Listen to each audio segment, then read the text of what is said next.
This hour of the Costa Report is brought to you by IBM. Big data at the speed of business. Welcome to the Costa Report. I'm Rebecca Costa, and thank you for joining me for another 2 hours of straight talk radio. I want to extend a special welcome to members of our armed forces who are tuning in from remote locations around the world.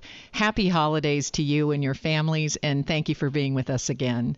My guest today is Academy Award-winning director Jonathan Demme, who not only introduced a new film this year, but has also agreed to pilot a new sci-fi thriller for AMC, something we're going to hear more about in today's program.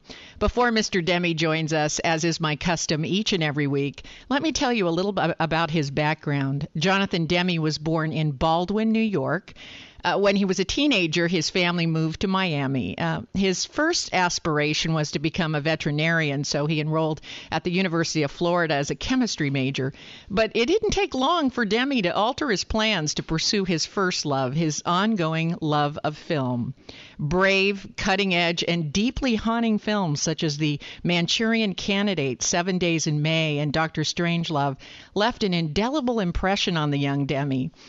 His first stop was as a publicity writer for Joseph Levine. Then one day, while interviewing for a publicist position with Roger Corman asked Demme whether he could write a screenplay. And before Demme knew it, he said yes, and the rest is history.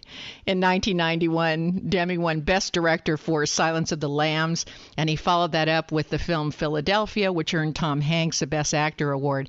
Demme produced a remake of one of his childhood favorites, The Manchurian Candidate, and is responsible for Rachel Got Married, Beloved, and collaborated on 3 music documentaries with singer-songwriter Neil Young. He produced a documentary about Jimmy Carter called Man from Plains. And, well, let's just say Mr. Demme is one of the hardest working producers today. It's my pleasure to welcome to the Costa Report a master collaborator and storyteller, Mr. Jonathan Demme. Welcome to the program, Mr. Demme.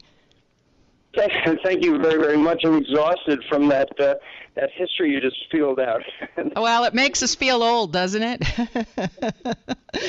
Thank God you only have to do one of those things at a time. That's correct. But I don't mind it.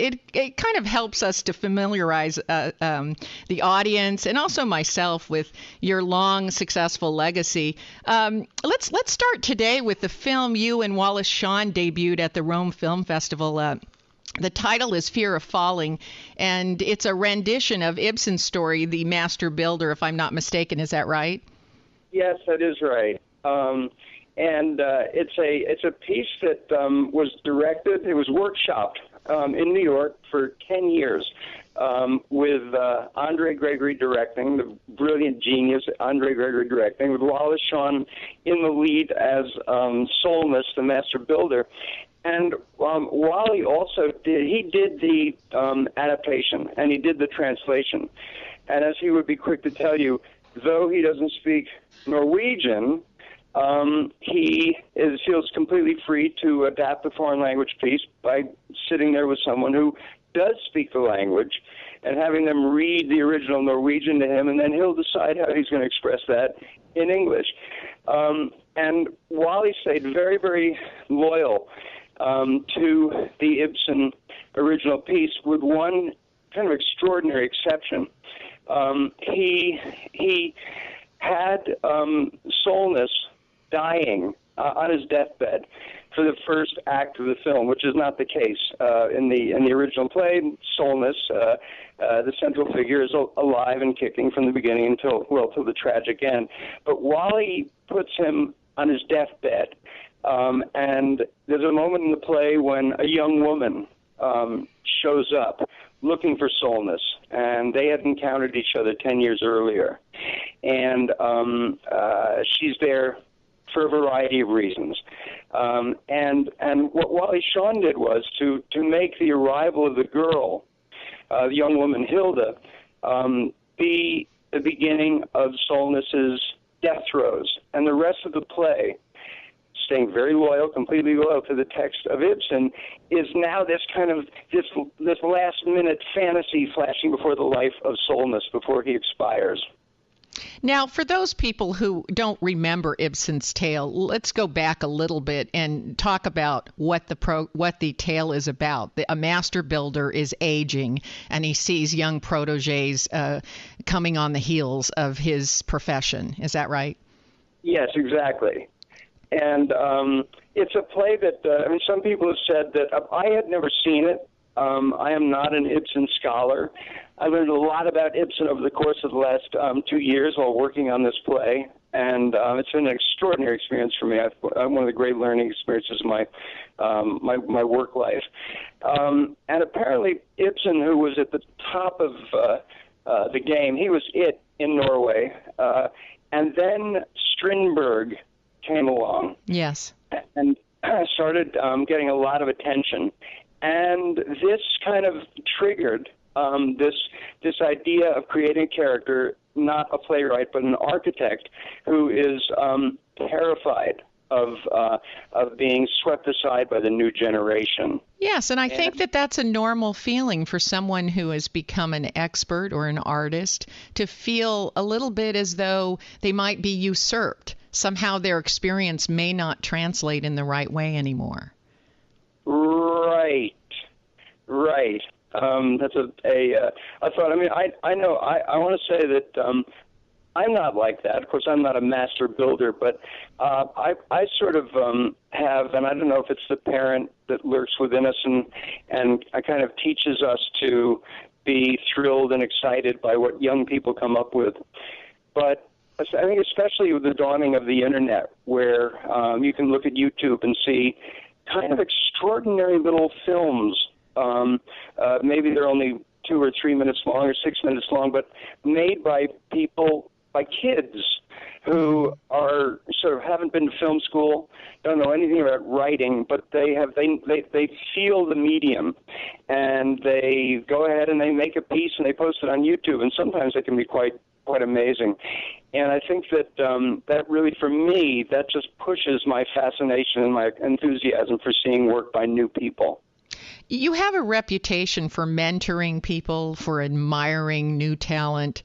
This is why I thought this was an interesting choice as a project for you, particularly since the story is about someone who feels threatened and reacts to that threat. Well, I have to say this.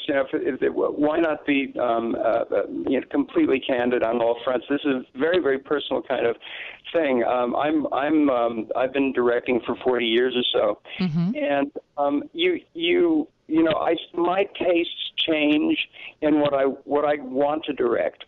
And I've always followed my enthusiasm as a filmmaker. I can say maybe they haven't turned out particularly well from time to time, but I've been very enthusiastic about any script that I've directed.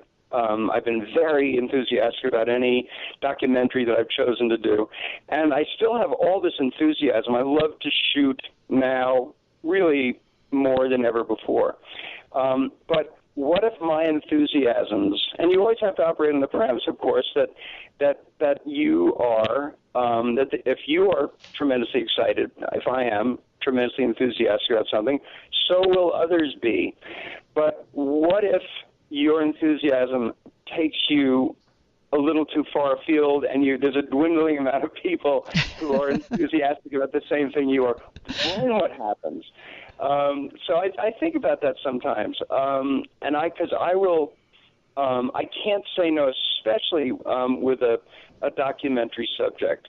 I just can't say no to something that strikes me as being worthy of immersing in. So it's a tricky thing. Well, we have to take a short commercial break, but before we do, let me just simply say this: your enthusiasm is contagious. And when a leader is enthusiastic, well, it's so infectious that everyone can't help but go along. So I think that that's been a big key to your success.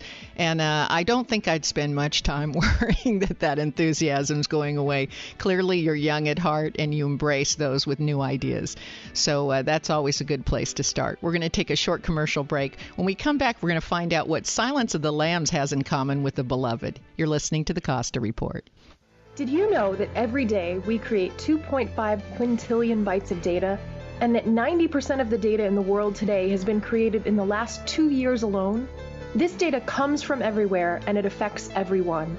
This data is big data. Big data is all data, and it's more than simply a matter of size. Big data represents an opportunity to uncover new insights, make your business more agile, and answer questions that were previously beyond your reach. IBM's Big Data platform uses sophisticated technologies and patented advanced analytics designed to complement your existing information infrastructure. The IBM Big Data platform allows you to get started quickly today and expand to address more complex problems tomorrow. It doesn't matter where you start, it matters that you start. Find out how IBM can help you turn big data into a competitive advantage by visiting ibm.com/bigdata today.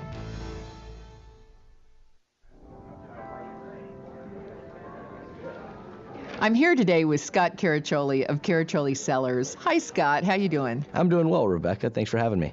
So I've got a question for you. What's the first impression a person has when they walk into the Caraccioli tasting room? You know, it's initially always the decor, and then it's one of those things where you sit down and you realize the wine's good too, so it becomes a complete experience. You get to experience not only the great surroundings and the warm environment, but also some great wines for your palate. It's one of my favorite places to go in downtown Carmel, and I hope everyone listening to us today will take a moment to stop in, because I think that they would really enjoy the experience that you've created. Well, thank you, and please do. We'd love to have you. We're open 7 days a week. It's right on Dolores between Ocean and 7th and Carmel. Thank you for being with us again, Scott. Thank you, Rebecca.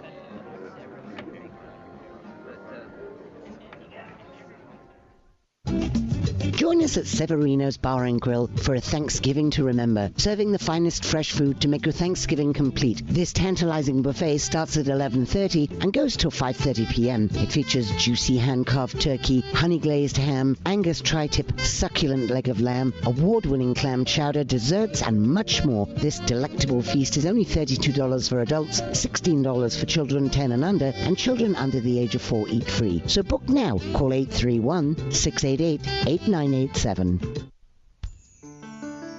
Hi, this is John from Central Coast Diamond Fusion and Window Cleaning.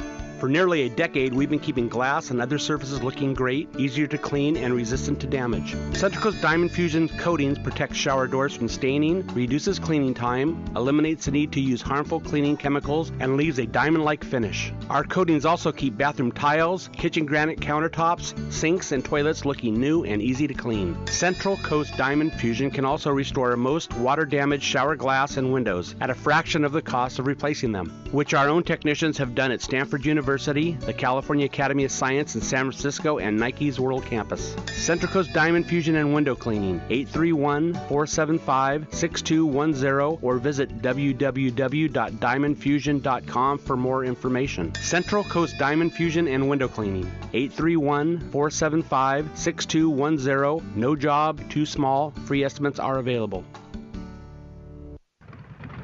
Have you ever watched a group of motorcycles roar on by and wondered, who are those guys? Where are they going? Well, now you can eavesdrop in on their biker world right here on KSCO 1080.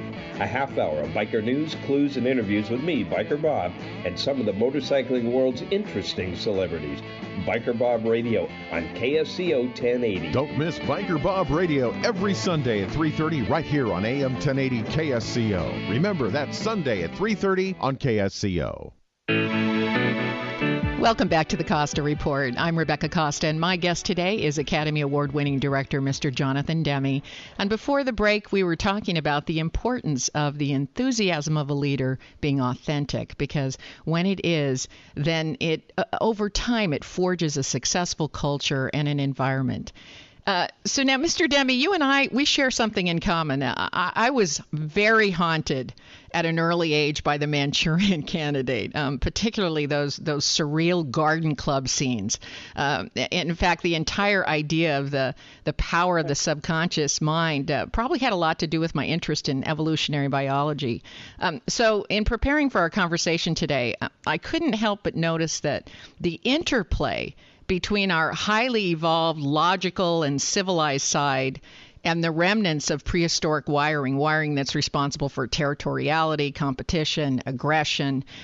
That seemed to interest you. Can you speak on that for a moment? Yeah, and it's it's true about Manchurian Candidate. When that came out, I don't think we had ever seen a film like that. Never. I had never seen anything like it, and it was worse than the worst horror film they could have made. Yeah, it was terrifying, electrifying, and there's Frank Sinatra in the middle of it all, and it was very exciting and challenging to kind of go back to that, because of course Richard Condon, the play was the book was written as a response to McCarthyism, and this was Condon's way of saying, we've got to wake up. We can't believe what we're being told, and we can't believe our leaders. And when it was reimagined by Dan Pine with his, I think, terrific script more recently. It became a challenge to what is the big threat? And the military-industrial complex struck Dan and everybody concerned as being something worth being afraid of again. And so that's where the story went that way. We do know that we do get brainwashed. Whether we even believe what we're being told or not, we can see how what we're being told is enough often for governments to act the way they want to. You have there was that wonderful word that I think was kind of coined by someone who I can't remember, alas, but the whole idea of weapons of mass destruction in Iraq. The Bush administration believed that they had weapons of mass destruction.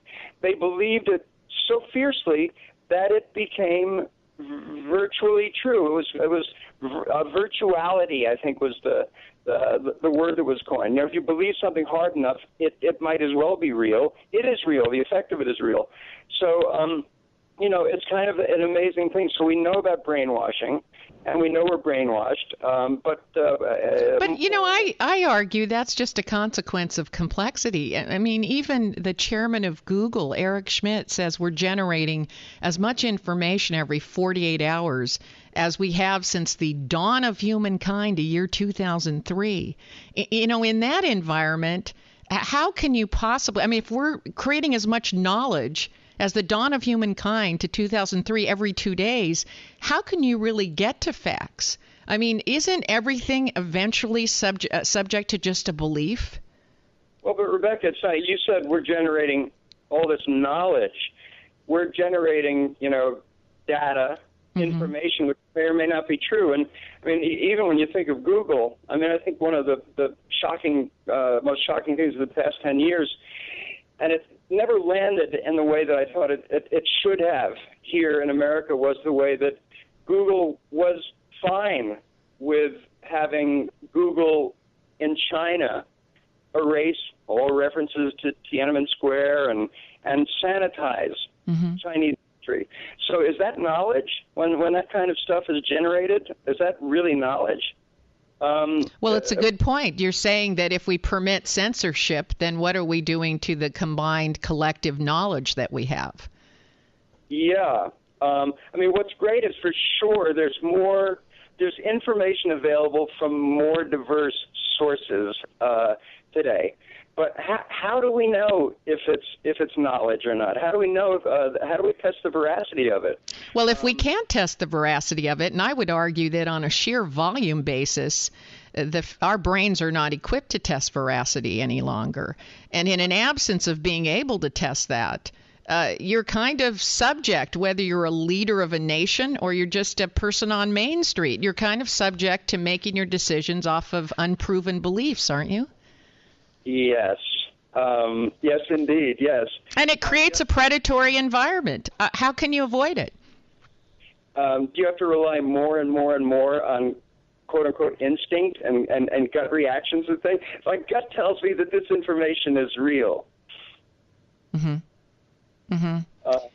And you know what? That's such a dangerous area for me, because our instincts always lag behind because evolution is slow. So those instincts that served our ancient ancestors and on which their survival was dependent are not necessarily so helpful. For example, in earlier times, being attracted to high-calorie foods may have been a matter of life or death, the ability to distinguish a high-calorie food from a low-calorie food. Now there's a donut in every corner. Those of us that were born with those instincts, it's not such a great thing. Terrifying. Now, there's some truth for you, honestly. That's terrifying, and my gut tells me you're absolutely right. I'm thinking that a name keeps coming to me as I listen to you, and it's someone who you may well have spoken with on the Costa Report. Have you spoken with Stuart Brand? Yes, of course. And I'm a big fan of Stuart's work, and we laugh about this, because the fact is your instincts and your intuition are always going to lag behind the changes to the environment, particularly now when that rate of change, the velocity of change, is accelerating. It's very hard to keep up. What I'm fascinated by is this juxtapositioning that you frequently do. We'll just take Hannibal Lecter, because a lot of listeners know Hannibal Lecter.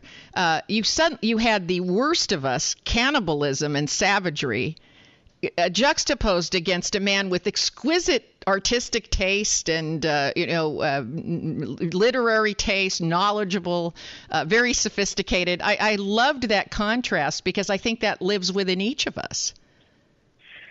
Sure. Well, I agree. But I mean, you can get all the culture and all the fine manners and what have you, but you're still a human being. And I sort of feel like at the risk of sounding, not pessimistic or cynical, but here's the one thing I sort of I feel that I've really come to the conclusion of. One thing I know for sure, after all these years on the planet, is that wherever human beings show up, things are going to get screwed up.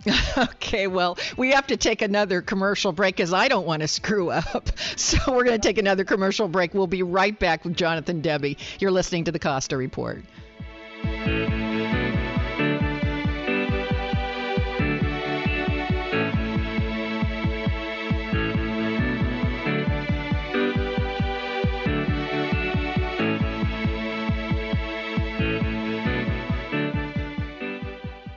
Do you love creating salads as much as you enjoy eating them?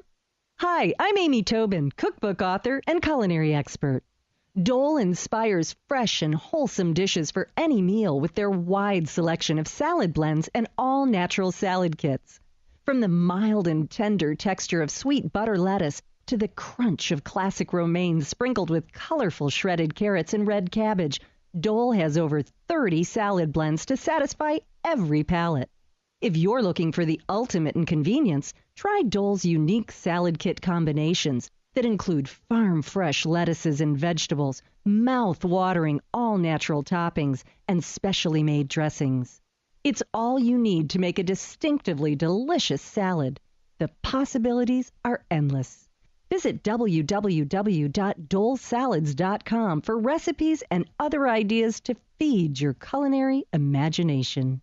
Folks, Michael Olson here at Santa Cruz Electronics, where doing it yourself is going to a whole new level. Just witnessed cutting-edge technology, CNC milling machine. John Bowers, what does this machine do? It whittles away material from whatever it is you're working with and removes everything until you get to the shape of the part that you want. Just saw John mill out his own wrench from a chunk of material. He put a computer program in, turned the machine on. The machine said, "Yes, John, here's your wrench." This is a game changer technology. It certainly is. It actually allows you and I and other folks to be able to do small-scale manufacturing right out of their garage. Come down here to Santa Cruz Electronics on Soquel Avenue and get a demonstration, learn how to do it. It's great fun and can be rewarding, too. Come and look at it. Right here at Santa Cruz Electronics. 2808 Soquel Avenue. It's a CNC milling machine. Dream up a widget in the morning and have it done in the afternoon and put it on eBay at night. Just like that, right, John? You bet. Hi, everyone. This is Kay Swirling. MZ and I are quite proud of the station you're listening to. Quite frequently, I meet people who express their appreciation for KSCO, one of the few remaining independent, locally owned radio voices left in our country. Of course, this is gratifying, but it's very important that you understand and keep in mind that KSCO is made possible by three things: advertising sales, book, hat, bag, and other KSCO gear sales, and in particular, longevity health product sales. You see, every time somebody in our audience purchases longevity products such as Beyond Tangy Tangerine or the Healthy Start Pack, that person is directly supporting our operation and making it possible for us to continue to serve our community. We feel good about recommending these products because they are of the highest quality and they do work. I know, because I take these products every day and I can enthusiastically vouch for their goodness and effectiveness. I first heard Dr. Wallach's message about taking charge of your health through nutrition nearly 20 years ago. I strongly believe in nutritional supplementation over toxic prescription drugs and invite you to help yourself and help KSCO and KOMY by trying and using these products as I do. Visit kscoteam.com or kscohealth.com or call one of your local longevity distributors. For KSCO and KOMY, this is Kay Swirling. Welcome back to the Costa Report. I'm Rebecca Costa, and if you're just joining us, my guest today is director Jonathan Demme, who was saying that history has pretty much proven that whenever humans show up, there's bound to be trouble. So now let's talk about non-humans showing up. There's a lot of buzz about this new thriller you're shooting for AMC called Line of Sight. Can you tell us a little bit about that and what drew you to that project? Yeah, well, what drew me to the project was an amazing script written by Blake Masters. And it's the story in a nutshell is that there's a plane crash very, very early in the early moments, in the early minutes of the piece.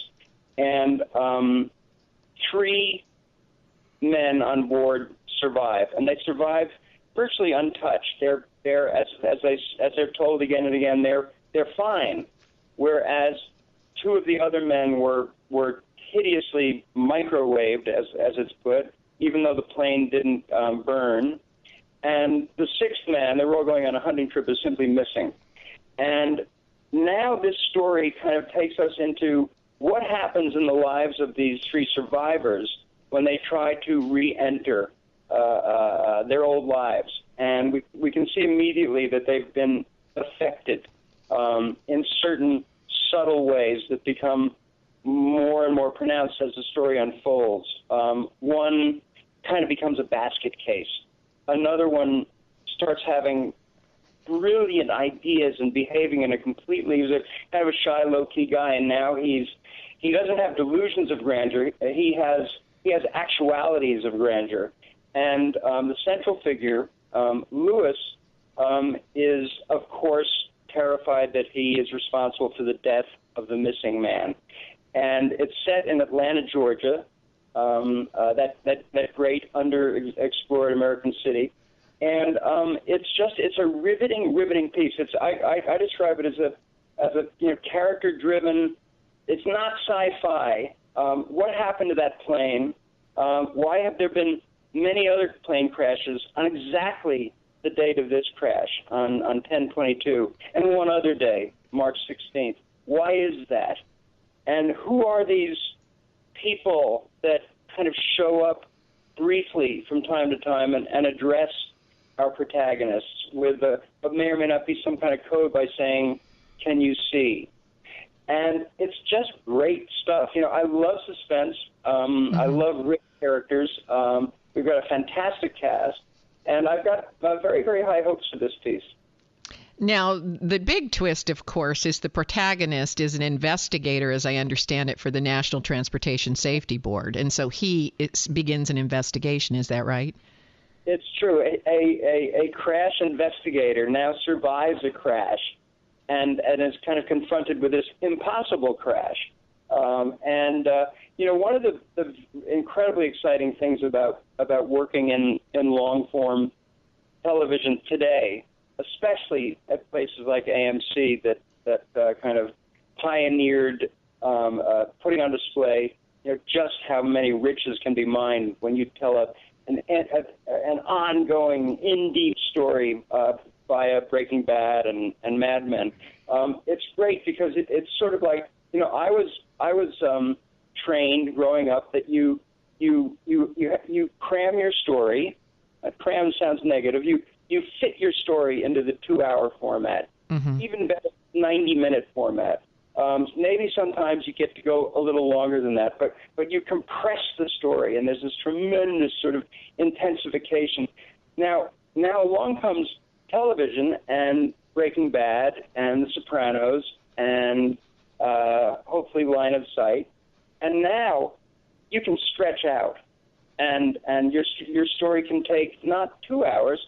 It can take 12 hours or 17 times 12 hours if it hits the jackpot and stays on the air for 7 years. So this is really, really a very, very exciting moment, I think, for directors, for actors to develop characters in a really long-range plan, and for writers to explore. You can do a lot of finessing over the course of 7 years of a great series. So it's very, very exciting. I find myself thinking, if you're a filmmaker, you can't help it. You read a book, or you read a review of a book, or you read a story in the newspaper, and you go like, that could be a film. But now the thing, the dynamic is like, that could be a film, but wait a minute, it could also be a series. It could really, if it's worth going to that story, why not go for a long time? Series are wonderful because you can see that the directors and the producers are able to pace the story a little bit differently. Sometimes it's paced really, really quickly, but then I'm a big fan of when it slows down, because the slowing down is almost a gentle way to give emphasis. And it seems like when you're really trying to, as you say, cram the story in, you really don't get that pacing. Everything is sort of the same. It's almost like listening to an album that has the same drum beat every moment on every song. Well, yeah, because we are programmed to provide our attention to a movie for approximately 90 to 122 minutes. That's just we're programmed for that. And what the phrase that's used when you meet and discuss these long-form TV, it's always talked about as the novelistic approach to storytelling. And I love reading. I love novels. So there is kind of this theoretical great marriage between cinema, because they also want it to be very cinematic, and we do too, we the viewers. So it's this kind of delicious fusion potentially between cinema and the novel. Well, you're absolutely right. The thing I can't stand the most is watching a movie on TV or watching a film and knowing that all the details now of this thriller plot have to be brought together, and it's going to be brought together in terms of someone being in a coma or an unknown twin is discovered. And, I honestly, I'm just going to stand up in a theater and scream the next time that happens. Now, AMC curiously has been billing this as a foray into sci-fi, but you say no? Well, it's I think the character elements, yes. The science fiction, or is it science fiction? We don't really know for sure if it's science fiction or is it spiritual fiction, or is it a fusion of spiritual and science fiction? And is that because the protagonists are already under a great deal of stress and they're having hallucinations, delusions? Are you bringing us as an audience into their world so that we're not necessarily able to tell what they find that's factual and maybe what's not? Well, as the piece starts out, we're confronted more than anything with this kind of conundrum, this plane crash. Half the people survived, half didn't. The half that didn't, again, they use the phrase microwave. The plane doesn't appear to be the crash site where it's discovered may or may not be the original crash site. There's 3 missing A's.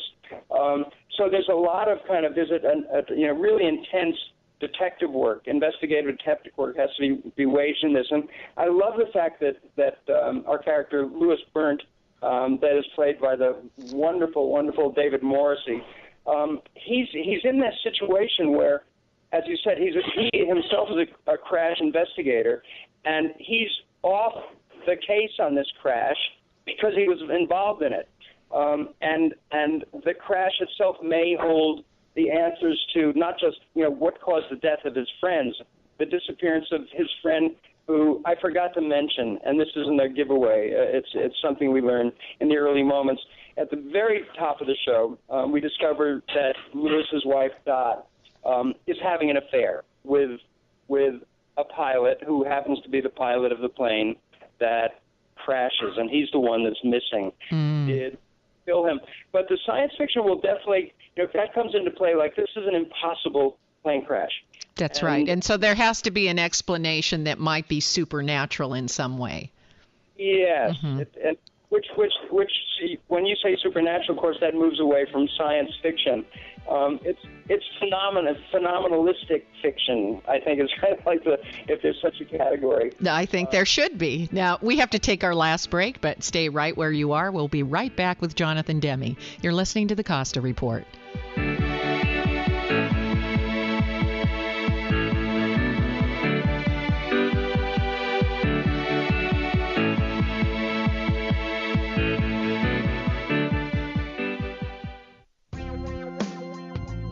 If you listen to the news today, you might come away with the impression that our biggest challenges are political and economic. But if this were true, then countries which have different political and economic systems would be facing different problems. But they aren't. Every government and every nation is struggling with job creation, debt, immigration, climate change, terrorism, healthcare, energy, and wild swings in financial markets. So something else must be going on. That's why I'm inviting you to get a copy of The Watchman's Rattle, a book which shows how the Roman, Mayan, and Khmer empires once faced similar challenges and what we can do to avoid their fate. Visit RebeccaCosta.com today and get a copy of The Watchman's Rattle, because once you do, you'll never look at the world the same way.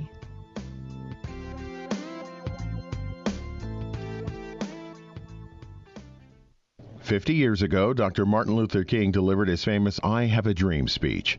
But something you may not know is that Dr. King was represented by the world's foremost speaking agency, the American Program Bureau. The American Program Bureau has a courageous history of representing luminaries, entertainers, and motivators from all backgrounds, from Ronald Reagan, Richard Branson, and Mikhail Gorbachev to Jon Stewart, Michael Douglas, and Desmond Tutu. From A-list celebrities to best-selling authors, cutting-edge business leaders, and the greatest minds in academia, the American Program Bureau has speakers to fit every venue and every budget. When corporations, conferences, schools, and community organizations need an expert speaker, they turn to the American Program Bureau to help them craft an event that will be remembered long afterwards. To inquire about a speaker for your next engagement, contact the American Program Bureau at 800-225-4575 or visit our website at apbspeakers.com. The American Program Bureau, making history one speech at a time. It's time for family fun. CYT Santa Cruz presents Seussical Jr., starring 40 students in this delightful, colorful musical based on Dr. Seuss's finest works. Come enjoy The Cat in the Hat, Thing 1 and 2, Horton and the Who's, and more in this heartwarming musical. Seussical Jr., performing at the Loudon Nelson Community Center. Shows open Friday, November 15th at 7 o'clock and runs weekends through Sunday, November 24th. Please purchase your tickets at www.cytsantacruz.org. Here's an important message from MZ. As you know, we at KSCO KOMY have the most intelligent audience in all of radio.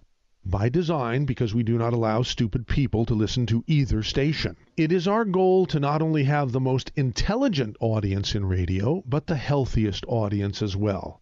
That is why we strongly promote 90 for Life Longevity Health products, the Healthy Body Start Pack and Beyond Tangy Tangerine in particular. These products are available during business hours at KSCO Studios at 2300 Portola Drive, Santa Cruz, frequently in conjunction with valuable promotions such as Kay's book, KSCO hats, tote bags, and bumper stickers. Now, because we want to make it easier than ever for members of our audience to become and stay healthy, we are looking for 12 retail businesses within our KSCO coverage area to partner with us in our Optimal Health Quest promotion. If you own a business or know someone who owns a business and would like to participate in KSCO's Get Everyone Healthy program and thereby receive advertising incentives and start to build a powerful revenue stream, send an email to me, mz@ksco.com, with the words health promotion in the subject line. Tell me about your business and I will personally get back to you ASAP. Welcome back to the Costa Report. I'm Rebecca Costa, and my guest today is Jonathan Demme. And we were just speaking about the new pilot you're working on for AMC called Line of Sight. Do you have some idea when the pilot will air? Hopefully in the spring. In the springtime. Boy, that's creating a great movie fast. But, along with that comes a lot of energy and a lot of fun as well. Now, switching gears for just a moment, early on in your career, you admit that, you weren't afraid to fail. I mean, you went after pretty much every job that was offered to you, even though you hadn't done them, you had no experience. The first screenwriting job you were offered, you just said yes and went off and figured out how to do that. And I've seen this attribute in a number of very successful people. They make friends with failure early on in life. So given that context, was there ever an opportunity that you passed up because of fear?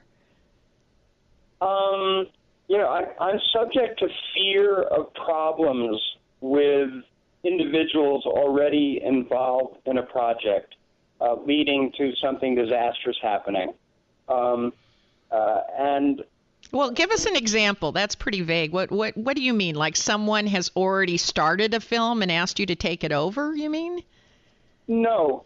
Like you're offered a film to direct and you go to meet the star, Goldie Hawn, and her team, and your gut tells you that there could be a problem here down the road. But on the other hand, you love Goldie, and you want to about. So you talked yourself out of that gut feeling? Yeah. And you know what? That little voice, that tiny little voice in you that says this could be a problem. I still haven't learned that entirely, but it's advice that I quickly give anyone who comes and says, I really love to do this project and I love the script but I'm not comfortable with the producer. I'm a little worried about how the producer is behaving in this way and stuff, and I'm always like, get the hell out of there. Don't go there, because there is a manifest destiny, I think, in these situations.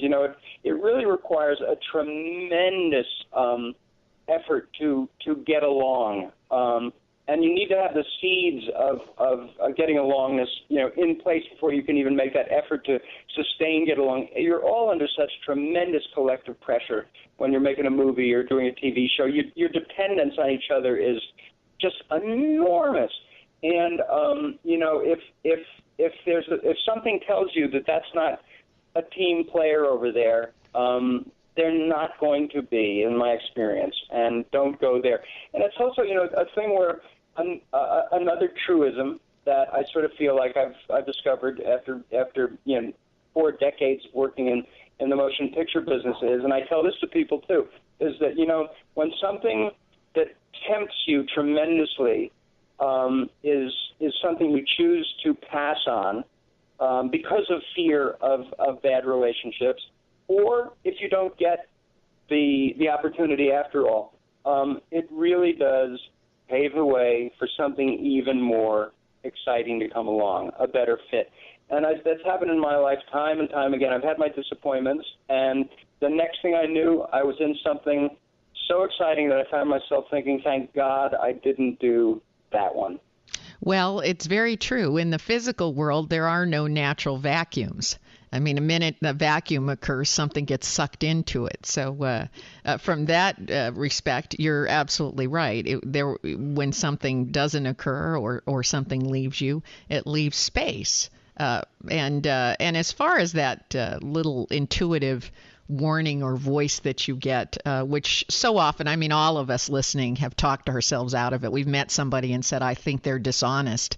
And then said, well, wait a minute, I don't really know them. I should get to know them. And how many of us 2 years later were kicking ourselves saying, I knew that person was a liar. You know? Yeah. Everybody's had that experience where the hair on the back of your neck stood up, but you know, it was interesting. My grandfather, very long ago, he sat me down when I was starting my own company, and he said, "You're only going to run into 2 types of problems on any job." And I thought, 2, that makes it easy. And he said, people that have behavioral problems or people that have skill problems.